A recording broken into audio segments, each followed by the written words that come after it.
देश के राष्ट्रपिता महात्मा गांधी। उनका जन्म 2 अक्टूबर को गुजरात के पोरबंदर में हुआ था।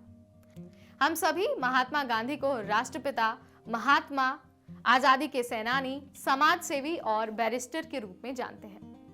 लेकिन उनका शैक्षिक बैकग्राउंड कैसा था, उनकी शिक्षा कैसी हुई थी, उनका जो एजुकेशनल जर्नी है वो कैसी रही थी, इसके बारे में बहुत कम लोग जानते हैं। अगर आप भी जानना चाहते हैं कि महात्मा गांधी की स्कूली शिक्षा, उसके बाद बैरिस्टर बनने की उनकी राह कैसी रही थी, तो ये वीडियो आपके लिए है, क्योंकि इस वीडियो में हम उनकी एजुकेशनल बैकग्राउंड पर 1 बाय 1 सारी बातचीत करने वाले हैं। तो चलिए शुरू करते हैं।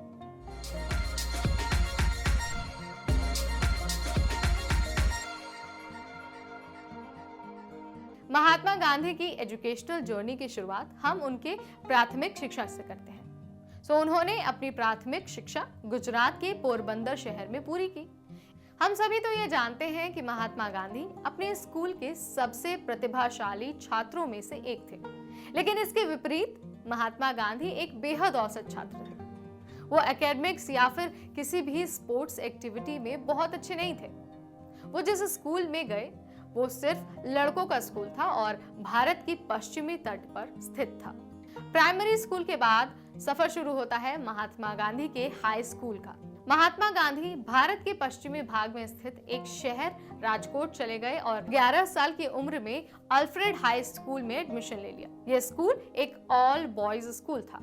अगर महात्मा गांधी के प्राइमरी और हाई स्कूल के सफर की बात की जाए तो हाई स्कूल में महात्मा गांधी एक बेहतरीन छात्र के रूप में उभरे। उन्होंने अंग्रेजी के साथ साथ दूसरे विषयों में भी बहुत अच्छा प्रदर्शन किया और अपने स्कूल के one of the best students की लिस्ट में शुमार हो गए। स्कूली पढ़ाई के बाद अब बारी आती है महात्मा गांधी के कॉलेज एजुकेशन और बैरिस्टर बनने की राह की। 13 साल की उम्र में ही जब महात्मा गांधी की शादी हो गई तो उनके हाई स्कूल का जो एक जीवन था वो उनके लिए बेहद चुनौतीपूर्ण हो गया। उनके पिता बाद में बीमार हो गए, जो न सिर्फ उनके जीवन बल्कि शिक्षा के लिए भी एक चुनौती बन गया। हाई स्कूल की पढ़ाई के बाद उन्होंने समलदास आर्ट्स कॉलेज में एडमिशन ले लिया। यह एकमात्र संस्थान था जो डिग्री प्रदान कर रहा था।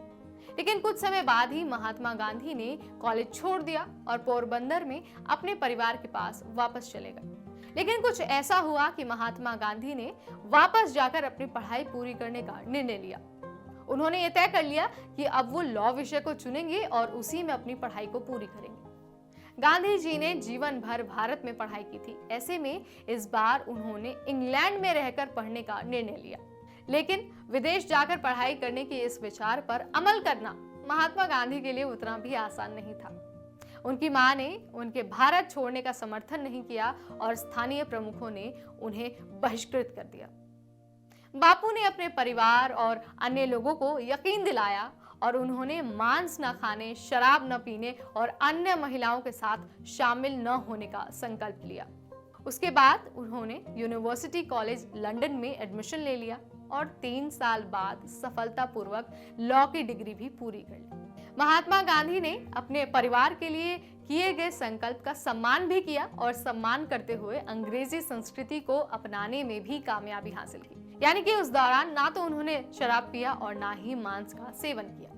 लंदन में अपनी पढ़ाई के दौरान महात्मा गांधी ने अपने स्वभाव, अपनी पर्सनालिटी पर भी बहुत काम किया। महात्मा गांधी ने अपने शर्मीले स्वभाव को भी सुधारने में काफी हद तक सफलता प्राप्त कर ली और इसका ही वो परिणाम था कि वो एक बेहतरीन पब्लिक स्पीकर के रूप में उभर गए। यूएसएल से ग्रेजुएट होने के बाद महात्मा गांधी अपने परिवार के पास घर लौट आए। गांधी जी ने प्राइमरी स्कूल से लेकर कॉलेज शिक्षा तक काफी चुनौतियों का सामना किया, लेकिन इसके बावजूद उन्होंने एक अपना बेहतरीन करियर बनाया और साथ ही अपने परिवार का भी साथ दिया। ये थी महात्मा गांधी की प्राइमरी स्कूल से लेकर कॉलेज तक की जर्नी। आपको ये जर्नी कैसी लगी आप हमें कमेंट सेक्शन के जरिए जरूर बताएं। इस वीडियो में इतना ही। अगली बार फिर आपके सामने आएंगी ऐसी ही एक नॉलेजेबल वीडियो के साथ। तब तक मुझे यानी नेहा को दीजिए इजाजत। Stay tuned to NBT ticket.